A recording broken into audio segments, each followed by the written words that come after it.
Hey, thanks for checking out Photo Invader. Photo Invader is an easy-to-use photo manipulation app that allows you to insert people, animals, or things into your photos. In this video, I'm going to show you how to use the features of Photo Invader. To start Photo Invader, simply tap the splash screen here, and it'll take you to a screen where you can choose the image you want to use as your background image.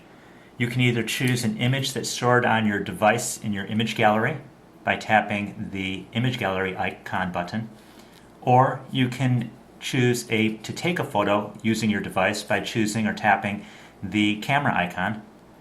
You can choose an image that's stored on your Facebook page or Facebook account by tapping the Facebook icon, or you can search the internet for an image to use as your background by tapping the image search icon here. For instance, if you wanted to search for dogs to be the background image of your photo, simply tap the search screen here, and a keyboard will appear. And for instance, you'll type dogs, and then you'll hit search. And it'll show you pictures of dogs from the internet, and you can scroll through the dogs, and then you can go to another page if another page is available. And you can go through another page again if another page is available by clicking or tapping the next button. If you saw a dog on a previous page that you wanted to use or an image on a previous page you wanted to use, simply tap the previous page button here and it'll take you to the previous page. Let's say you wanted to use this image as your background image. Simply tap the image and the image will appear. On this screen, you'll be able to resize and move the image or position the image to your liking. Simply use your two fingers and resize. And once you're happy with the size and position of the image, simply tap the Use button. If you decide that you do not want to use this image, for instance, simply tap the back button here, like that. There you go. And if you, again, if you change your mind regarding where you want to obtain your background image from, let's say you decide you want to take an image from your device, simply click or tap the back button again, and it'll take you back to this screen here, where you can choose your background image. In this example, I'm going to use a background image from my device. I'm going to tap the image gallery icon here, and I'm going to click there, and I'm going to choose this image here. Once I've chosen my image by tapping on the image, I am then taken to a screen where I can choose to insert another image. And on this screen, you'll have free pics that you can choose from, or you'll have premium photo albums that you can choose images from. You can choose from the Zombies album, the Head, Face, and Hair album, or the Miscellaneous album. And there will be more albums and choices of pictures to insert into your images as we update our image. A new update is soon to arrive. In this example, I'm going to choose from one of the free pics. I'm going to scroll down the free pics until I find one that I like, and I'm going to choose, for this example, this image here.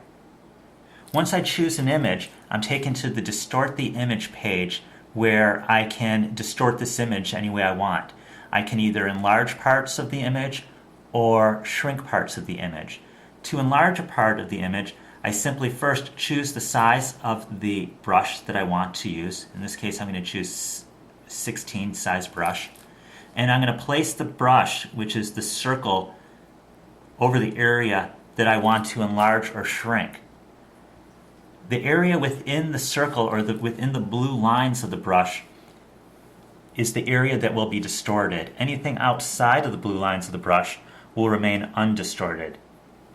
In this example, I'm going to place the brush over his head, and I'm going to click the Enlarge button to enlarge that area. And if you see how the area is enlarging, let's say I decide I want to shrink his head instead. I simply tap the Shrink button here. But let's say I don't like any of the distortions I made.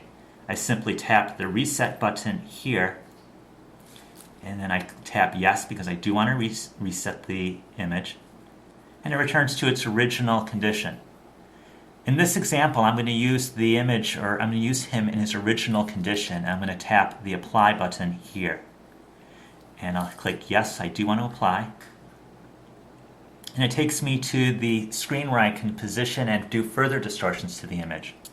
In this example, I want to place him right in front of these people posing here for their wedding picture.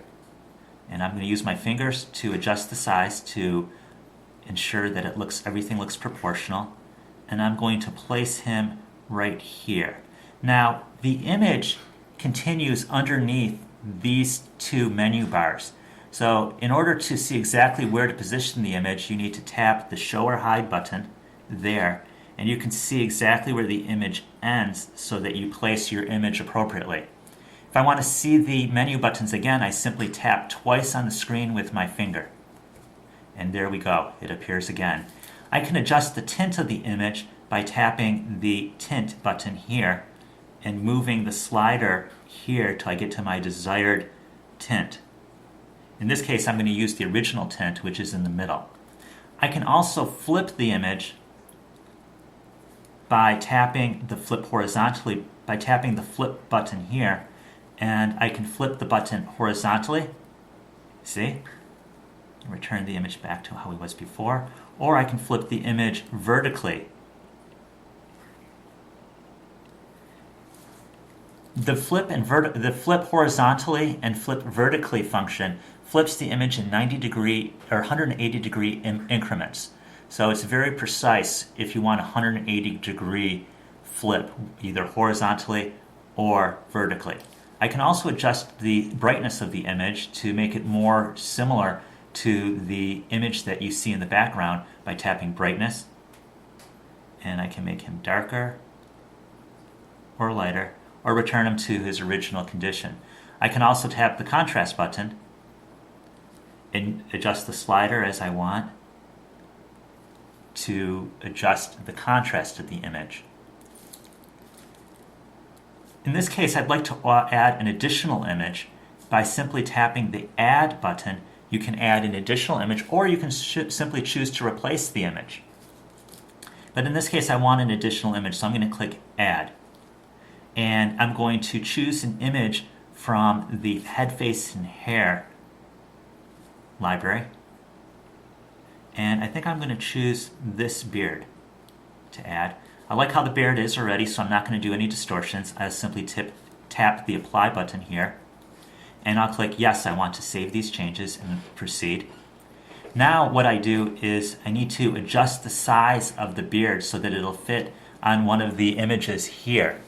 And I do that by simply using my fingers to adjust the size of the image, and I can either make the image, the insertable beard, larger or smaller with my fingers, and I can also rotate the image by making it a little larger so it's easier, and then I can rotate the image by placing my fingers on the image and using my fingers to rotate it here. Now I can shrink the image. I'm in a position to shrink the image by placing the image here. I think I'm going to place it on her. I'll make it a little smaller, and then I'll move the image just so, and there we go, we have it. Now I'm going to add one more image to this example by clicking tap the Add button, and I'm going to click Add, and I'm going to tap the miscellaneous library here, and I want to add this image here. And I'm happy with, I think I maybe make the eyes just a little larger by tapping the size of the brush to equal the size of the eye I want here, and I'll place the brush right over the eye, then I'll click Enlarge. I want to do the same with the other eye, and I tap Enlarge, and I'll hit Apply. Yes?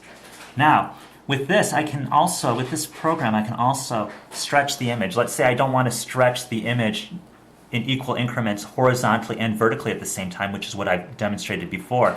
Let's say I just want to make the insertable image narrower. So I can make him narrower by clicking the Stretch button. And then once I'm done stretching the image, I can tap the stretch button to turn it off, and now I can position the image here by simply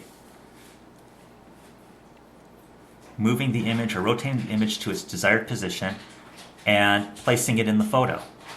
Once I'm done with my additions to the image, then what I do is I click the share button. At this point, if I'm happy with the image, I can tap the photo album to save it to my photo album, or I can choose to email the image to somebody. I can choose to save it to my Facebook account or post to my Twitter account, or even assign it to one of my contacts in my phone directory. In this case, I'm going to save it to photo album. That's pretty much it. You've seen all the functions of Photo Invader. I hope that you enjoy our application. And if you have any questions, feel free to email Photo Invader at support@photoinvader, and we'd be happy to answer your questions. If you have a great photo that you've spoofed, please email to us and we'll place it on our site. Thanks again for choosing Photo Invader.